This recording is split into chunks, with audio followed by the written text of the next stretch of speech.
अस्सलाम वालेकुम दोस्तों, कहिड़ा हाल अहवाल आहिनि। उमेद है ख़ुशि हूंदा, ख़ैरियत सां हूंदा। ऐं तव्हांजो पंहिंजो दोस्त कामरान मल्हार। दोस्तों शाम जो पहिर आहे ॻोठ खां उभर तरफ़ हिकु भिट ते वेठा आहियूं। सो मूं चयो त यूट्यूब चैनल त हूं बि ठाहियो आहे, हाणे तव्हां दोस्तनि जे लाइ कुझु वीडियोज़ जेको वरी का अहिड़ी वीडियो ठाहियां या शाइरी ठाहियां जो तव्हां दोस्त जेको न उहो ॾिसो, एंटरटेन बि थियो ऐं यूट्यूब चैनल खे सब्सक्राइब बि कयो ऐं वीडियोज़ खे फुल वॉच बि कंदा कयो, त जीअं वॉच टाइम बि पूरो थी वञे, सब्सक्राइबर्स बि पूरा थी वञनि ऐं दोस्तनि ॾांहुं शेयर बि कंदा वञो। तव्हां जेको प्यारु ॾिनो आहे टिकटॉक ते, फेसबुक ते, ऐं तव्हांजो शुक्रगुज़ार आहियां। पर मूंखे उहा मोहबत यूट्यूब ते बि ॾियो ऐं अञा बि तव्हांजो शुक्रगुज़ार रहंदुसि।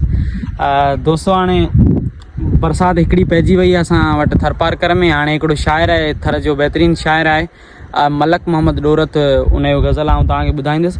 जॾहिं मिठड़ा वसे मोहर तॾहिं थर ॾे हलियो अचिजां, जॾहिं मिठड़ा वसे मोहर तॾहिं थर ॾे हलियो अचिजां, झले सावा सला बाझर तॾहिं थर ॾे हलियो अचिजां।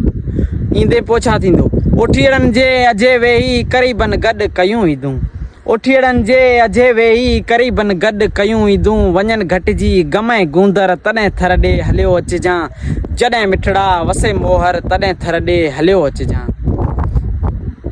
आहिनि अॼु नेण ॿई आता पई लेकिन उॾे वारी, आहिनि अॼु नेण ॿई आता पई लेकिन उॾे वारी, ढके धरती साई चादर तॾहिं थर ॾे हलियो अचिजां, जॾहिं मिठड़ा वसे मोहर तॾहिं थर ॾे हलियो अचिजां।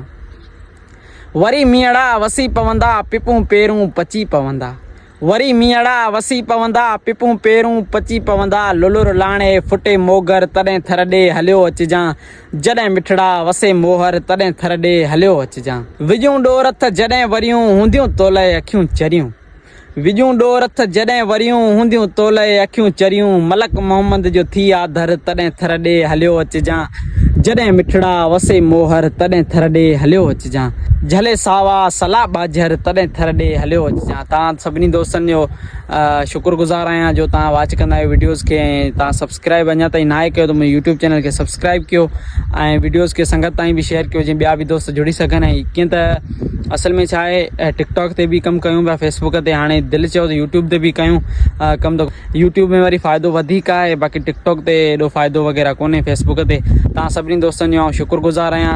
अञा ताईं तव्हां अगरि मुंहिंजे यूट्यूब चैनल खे सब्सक्राइब न आहे कयो त मुंहिंजे यूट्यूब चैनल खे सब्सक्राइब कयो। Thank you so much. Sindh सलामत, साथ सलामत, सदाईं गॾु।